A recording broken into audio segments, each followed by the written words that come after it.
La NBA enquête activement sur les LA Clippers pour avoir enfreint les règles du plafond salarial. Selon leur découverte, les Clippers risquent de nombreuses conséquences, dont la perte de choix de premier tour à la draft. C'est donc un enjeu majeur pour leur franchise. Tout cela ressort maintenant grâce à l'enquête de Pablo Torre qui réalise divers reportages. En découvrant les agissements des Clippers, il semble qu'ils aient trouvé comment rémunérer Kawhi Leonard en dehors de son contrat NBA. La façon dont ils ont procédé était un peu compliquée. Mais en gros, chaque équipe NBA a des sponsors. Ils ont un patch sur le maillot, un nom d'arène, ils ont l'officiel quelque chose des LA Clippers par exemple. Chaque équipe a ça. L'entreprise liée à cette histoire est des Aspirations, une start-up environnementale où Steve Ballmer, propriétaire des Clippers, a investi 50 millions en 2021. Et plus tard, cette année-là, il a été annoncé que les Clippers et Aspirations s'étaient associés pour un partenariat de 300 millions. Cela comprenait aussi leur rôle de sponsor du patch sur le maillot des LA Clippers. C'est très bien. Le problème serait apparu en avril 2022. Kawhi Leonard a signé un contrat de sponsoring de 4 ans à 28 millions avec Aspirations et a reçu cet argent pour quasiment aucune action.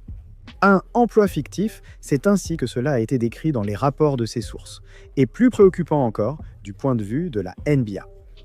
Cet accord aurait permis aux Clippers de contourner le plafond salarial et de mieux payer Kawhi Leonard. Si les Clippers ont violé les règles salariales pour payer Kawhi, les conséquences pour Kawhi Leonard pourraient être lourdes. La meilleure comparaison historique serait la situation de Joe Smith en 1999, il y a plus de 25 ans. Il a signé avec les Timberwolves pour des contrats en dessous de la valeur du marché pendant plusieurs saisons. Et ils ont fait cela pendant 3 années consécutives. Ils auraient alors ses droits Bird et pourraient lui offrir un gros contrat ensuite. Donc une baisse de salaire au départ pour un meilleur contrat ensuite. Le problème, c'est que le propriétaire et Smith avaient un accord où le propriétaire lui avait promis qu'il obtiendrait ce contrat énorme s'il signait des contrats plus petits au début de son passage avec l'équipe, afin qu'il puisse constituer une meilleure équipe autour de la star de la franchise de l'époque, Kevin Garnett. Donc l'accord entre le propriétaire et le joueur était le problème, et cela enfreignait les règles. Ils ont contourné le plafond salarial pour un avantage compétitif, ce qui est illégal selon les règles de la NBA. Donc, en conséquence, le contrat a été annulé, l'équipe a été sanctionnée, et, plus important encore, ils ont perdu 5 années consécutives de choix de premier tour. Adam Silver, actuel commissaire de la NBA, et feu David Stern, son prédécesseur, ne sanctionnent clairement pas de la même manière. Mais cela donne au moins un petit précédent historique en ce qui concerne ce à quoi les Clippers pourraient s'attendre, en termes de conséquences, s'ils sont reconnus, entre guillemets, coupables d'avoir enfreint ces règles. Maintenant, nous ne savons pas encore dans quelle mesure les Clippers ont enfreint les règles, si tant est qu'il l'ait fait. Un sponsor des Clippers signe un contrat d'endossement lucratif avec la vedette de l'équipe. Pourtant, même sans rien faire pour promouvoir l'entreprise, ils allaient à le payer. C'est donc une situation étrange. Maintenant, il faut comprendre une chose ici concernant le type de contrat d'endossement que Kawhi a signé, c'est que ce n'est pas totalement sans précédent. Il n'est pas rare que des joueurs NBA signent individuellement des contrats de sponsoring avec les sponsors de leur équipe. Comme le contrat de Kawhi l'indiquerait, ces contrats de sponsoring prendraient fin. Si un joueur quitte l'équipe, cela arrive et permet une meilleure rémunération des autres joueurs. Pas directement par l'équipe, mais en raison du fait d'être dans l'équipe que la société sponsorise. En soi, ce n'est pas un problème. Les athlètes de professionnels signent souvent des contrats de sponsoring. Il serait logique que si vous quittiez l'équipe sponsorisée, vous ne promouviez plus la société. Une équipe où vous ne jouez plus. Le problème serait encore de revenir à la situation de Joe Smith. Si cet accord, et d'autres similaires, étaient mis en place avec l'intention claire de payer un joueur pour qu'il reste avec l'équipe et de contourner le plafond salarial pour le faire.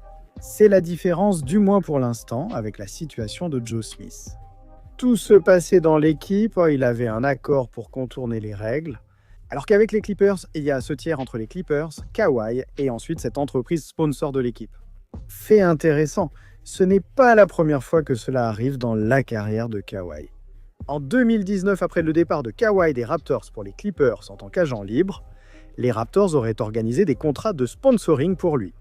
Cela lui aurait rapporté 15 millions de plus, dans le but de le garder à Toronto à la demande de Leonard lui-même. Finalement, il est parti pour les Clippers.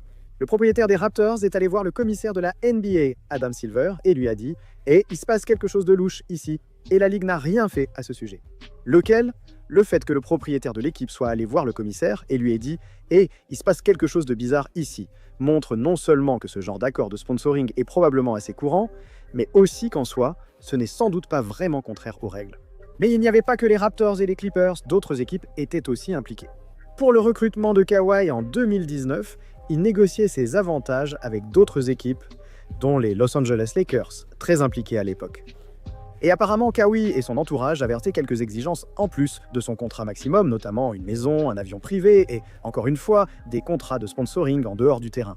Maintenant, apparemment, les Lakers ont refusé de faire certaines de ces choses parce qu'elles étaient en réalité contraires au règlement. Mais je pense que tout cela donne une image assez claire que les règles, telles qu'elles sont, ne sont pas enfreintes. Restent assez floues concernant ce type de contrat de sponsoring. Et tous ces reportages illustrent aussi que Kawhi en est venu à s'attendre à ce que ce genre de contrat soit ajouté. Son contrat NBA existait déjà, lui permettant d'être mieux payé que le plafond salarial offert par l'équipe. Tout cela reste des allégations, rien n'est prouvé.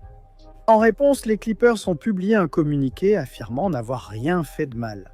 Ce rapport a confirmé qu'Aspiration était une entreprise frauduleuse, n'ayant jamais respecté son contrat avec les Clippers.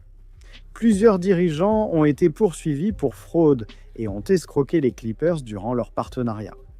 Tout cela est une information publique. Nous étions déjà au courant de ça, mais ce que nous ne savons pas pour l'instant, c'est quoi ?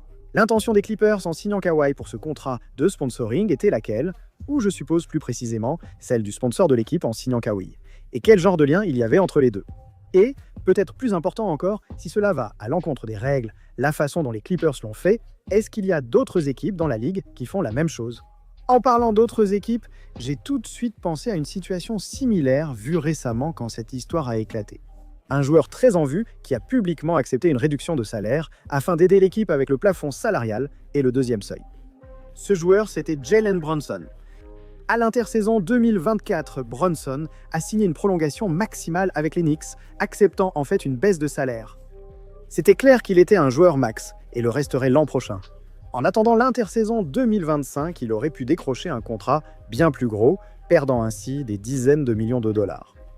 À l'époque, il a été rapporté que Brunson rendait essentiellement service à l'équipe en acceptant une réduction de salaire. Il pouvait ainsi signer plus aisément d'autres joueurs comme Michael Bridges pour des prolongations, sans une masse salariale élevée ni restriction d'effectifs. C'est exactement ce qui s'est passé puisque Michael Bridges a signé son nouveau contrat lors de l'intersaison 2025. C'est lié à l'ajout de règles récentes par la Ligue, avec la nouvelle convention collective et le deuxième seuil salarial. Essentiellement, si vous dépensez une certaine somme d'argent, des restrictions sur l'effectif sont mises en place. Et je ne pense pas que ce soit une coïncidence si nous avons des équipes qui essaient potentiellement de contourner le plafond salarial, alors que la Ligue est devenue plus restrictive avec ses règles du deuxième seuil et ses pénalités sur l'effectif. Si vous dépensez beaucoup dans votre plafond salarial. Et en ce qui concerne l'histoire avec Kawhi et les Clippers, la situation de Brunson m'intéresse beaucoup. Si vous vouliez payer plus de joueurs pour contourner le plafond salarial, vous ne le feriez pas comme les Clippers. Lorsque Kawhi a prolongé avec l'équipe, c'était déjà un contrat max. Ils l'ont payé autant qu'ils le pouvaient sur son contrat NBA, et ils auraient aussi mis en place ce contrat de sponsoring pour lui donner plus d'argent en dehors du terrain. Du moins, c'est ce qui est allégué. Cela permet à Kawhi d'être payé davantage et pourrait techniquement servir d'incitation pour qu'il reste avec l'équipe. Mais cela ne les aide pas pour le plafond salarial car ils lui ont déjà versé le maximum. Si vous cherchiez à contourner le plafond salarial pour un avantage, vous ne le feriez pas comme les Clippers avec Kawhi. Cela a plus de sens avec la situation de Brunson. Vous pouvez lui verser son maximum comme s'il n'avait pas accepté de baisse de salaire en additionnant contrat NBA et revenus hors terrain. Mais vous pouvez maintenir le montant de son contrat bas dans la limite du salary cap et la structure salariale, en lui faisant accepter une réduction de salaire.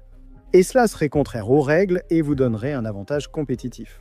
Je ne dis pas que c'est ce qui s'est passé avec Brunson et les Knicks, mais Torrey a dit qu'il examinerait ce contrat ensuite. Et ça a beaucoup plus de sens pour moi dans cette situation que dans celle de Kawhi. La situation de Kawhi me paraît louche, c'est sûr, mais ce n'est peut-être pas vraiment une infraction aux règles. Kawhi voulait être mieux payé. Les Clippers ont organisé ça, mais ça ne les a pas vraiment aidés avec le plafond salarial. Cela signifie qu'il va probablement se passer l'une des deux choses suivantes, rien. Je pense que si les Clippers avaient voulu enfreindre les règles, ils auraient rendu la preuve très difficile. Comme en 2019 avec les Raptors, la Ligue enquêtera, puis n'agira pas.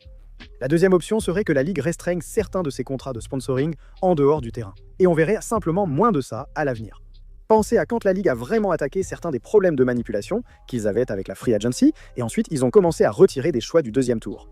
Et en réalité, ça n'a plus vraiment été un problème depuis. Ils rendent simplement les règles et les conséquences autour de tout ça beaucoup plus claires pour l'avenir. Et alors qu'on avance dans cette situation, il y a une chose à laquelle je fais attention. La chose principale que je veux voir, c'est est-ce que d'autres équipes de la Ligue vont s'énerver à ce sujet? Les propriétaires et directeurs généraux reconnaissaient-ils publiquement avoir enfreint les règles? Comme cela n'est pas arrivé et pourrait ne jamais arriver, cela m'indique une chose. Ce que les Clippers ont fait avec Kawhi est beaucoup plus courant dans la Ligue qu'on ne le pense. Et personne ne veut avoir de problème pour avoir fait exactement ce que les Clippers ont fait. Tout cela crée une situation très étrange qui pourrait avoir un impact énorme sur la Ligue à l'avenir.